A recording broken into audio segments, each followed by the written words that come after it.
What's going on, everyone? Jeremy here from the Quartering, and there have been many people filling up my mentions this morning as apparently a new video was released from a former employee of Steven Crowder that is making some pretty serious claims about some essentially legal retribution they've faced in trying to leave the show.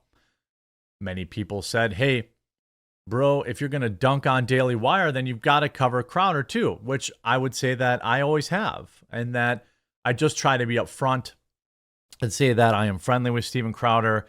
It's not like we go out to dinner all the time or anything, but he's never done anything wrong to me. He's never, I've never experienced any bad behavior or anything like that. There was at one time this summer, a video came out where he was having an argument with his wife. It did not look great for him, but at the time, and I stand by this, understanding the context, that it was a perfectly selected clip of a fight between two married people whom were going through them and released at the perfect time while they're going through a divorce. Okay? I'm not saying that automatically disproves anything, but I'm saying if you've ever argued with your significant other, perhaps you've also said some things you regret. Perhaps releasing that video to the internet in the middle of a divorce proceedings might lead me to believe that there's additional context, or perhaps there was a motivation for releasing that. But I want to be fair. And, I'll try to dig deeper into this, by the way, when I'm live later. I'm live at 5:30 Eastern.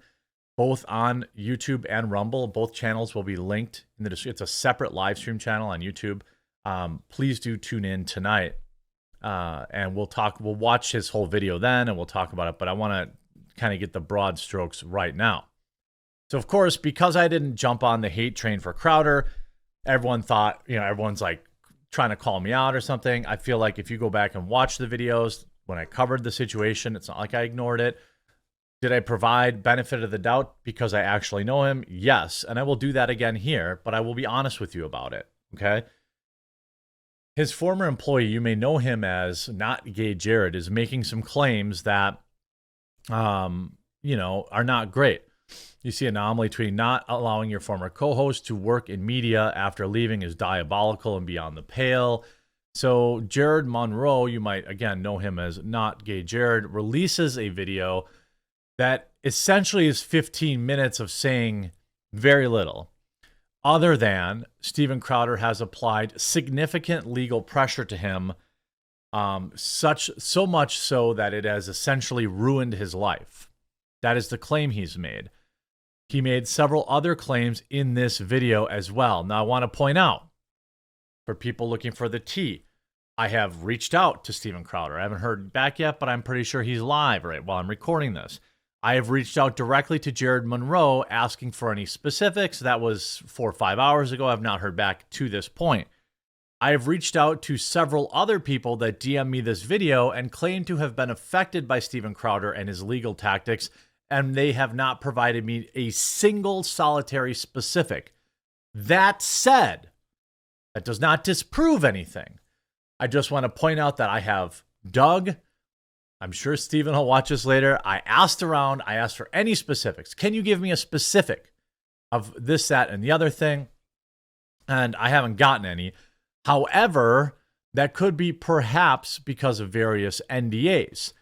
Now, in this video, Jared Monroe claims that he has been barred from working in media and that he continually gets these various lawsuits sent to him by Steven Crowder's lawyer, and it has essentially destroyed his ability to work.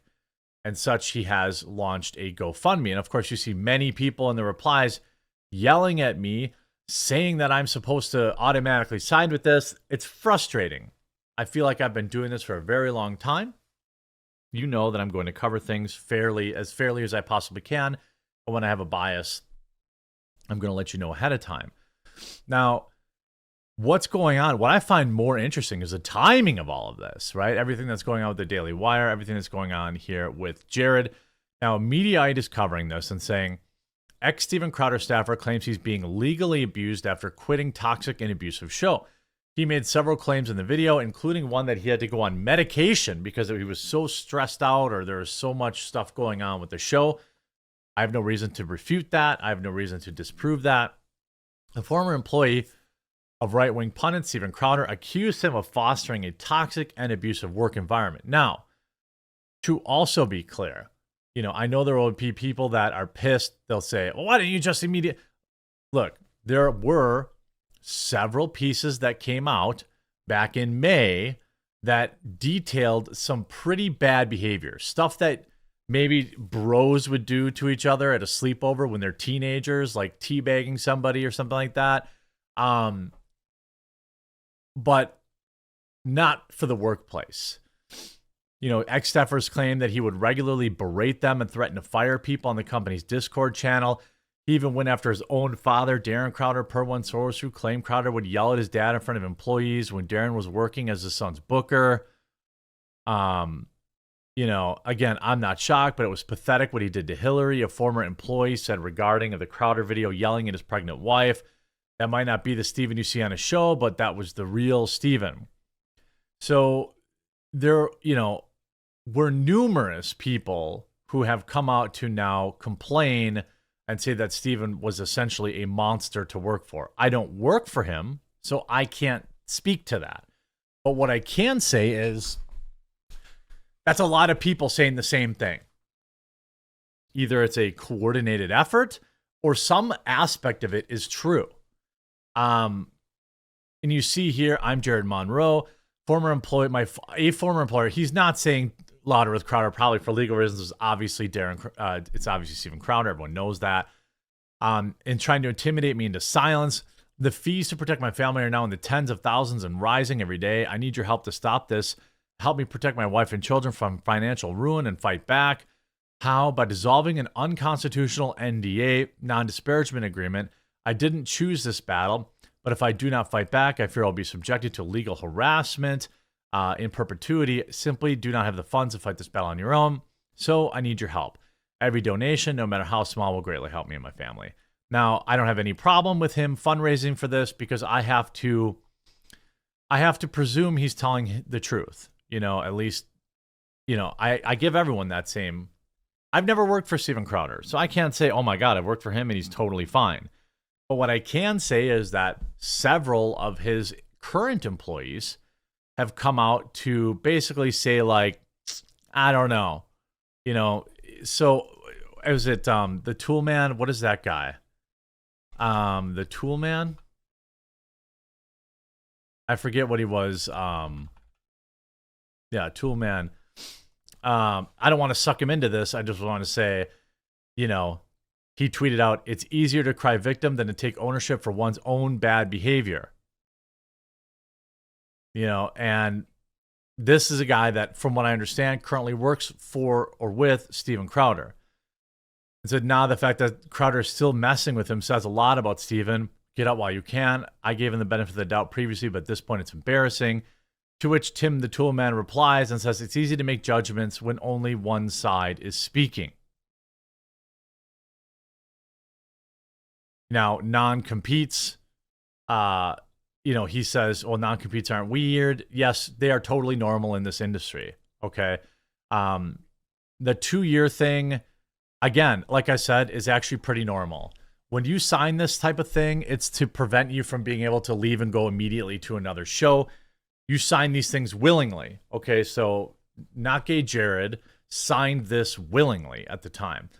But what I will say is, first of all, get rid of the non-compete. All right, let the guy, this is what I would tell Steven directly. If he calls me later, I'll tell him this directly, unless there's a reason.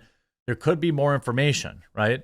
But get rid of the non-compete, let the guy work, for crying out loud. That, unless there's some crazy reason that I don't know about, crazy thing that I don't know about, let the guy work, all right? The guy's been gone for years. Let him work. The non-disparagement clause, I don't see any problem with that. If you signed it, you don't get to disparage him. You signed that willingly. But that is not what he's talking about. He talks about how he got a new job and then he got this petition, which ultimately led him to get fired from his job. You see this. In a video made public on Tuesday, Jared Metello, known publicly as Jared Monroe, or Not Gay Jared, claimed he had been tormented by a controversial internet personality for years. He does not name Crowder in the video, but a source told Mediaite he's a subject. Well, no kidding. Monroe worked with Louder with Crowder for 4 years, serving as a co-host on the show. The program reached massive YouTube audience, eventually boasting a bunch of subscribers.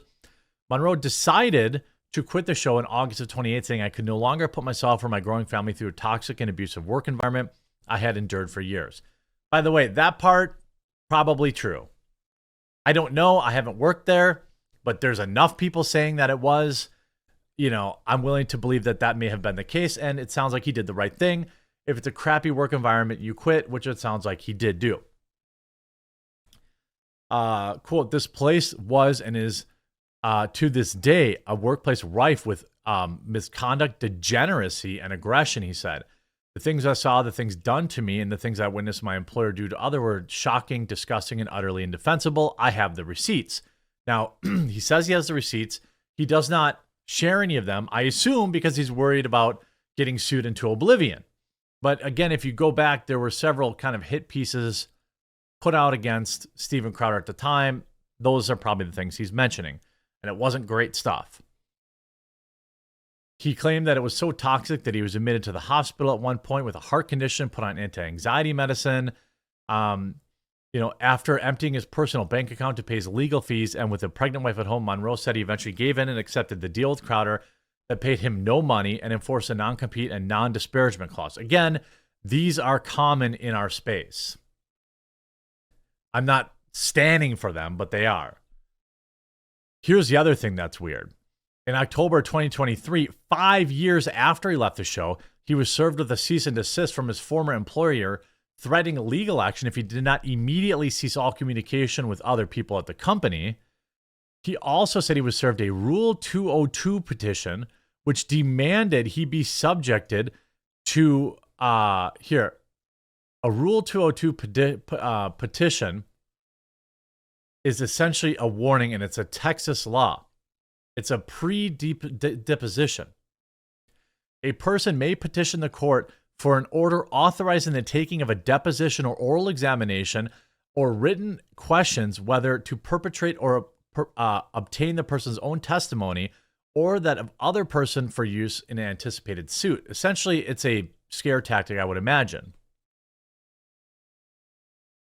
Now, the threats came soon after Mediaite reported on the claims of bullying, inappropriate use of drugs, and lewd behavior in the workplace. After the report, sources told Mediaite that Crowder sought to crack down on leaks to media outlets. He sent a draconian non-disclosure agreement to his current staff with $100,000 breach of contract penalties.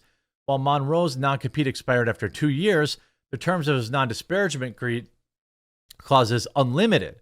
I'm sure that won't stand up in court.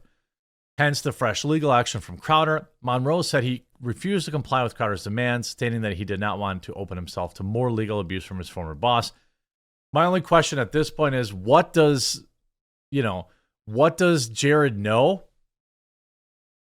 You see Gerald Morgan, the CEO, defended taking legal action against Monroe in a statement in Mediaite. "We will not be intimidated by media smear tactics. Mr. Monroe entered an agreement with Louder with Crowder that he knowingly violated. After discovering repeated violations, Louder with Crowder was forced to take legal action. The court has denied Mr. Monroe's effort to avoid legal proceedings, which are moving forward pursuant to the court's order." So I don't know if he leaked something, if he something, it's bad. It's a bad look. But Steven Crowder has not said his side. Jared Monroe has said his side, or at least some of it. And, if Crowder is burying this guy in legal fees over something stupid and petty, I don't like that, obviously. I don't know. I doubt Steven Crowder will tell me what he knows or why he's doing this, all that kind of stuff. But it's just not good at a time when we should be coming together. I would really rather, be aiming our phasers at the left. That said, if there's a real thing for Jared here to pursue, then he should pursue it. And it sounds like something very, very personal and very, very rough has been going on between these two. I hope they can work it out. That's what I can say as somebody who is, you know, has some level of loyalty to Steven Crowder. I hope they work it out. Let the guy work, for crying out loud. Stop trying to sue him. But again, I don't know the stuff that he's saying, and neither does anybody else. So it'll be interesting to see if Crowder responds to this. I doubt he will. I'm assuming they'll just take it out in court. Let me know what you think in the comment section down below, and we'll talk to you again real soon.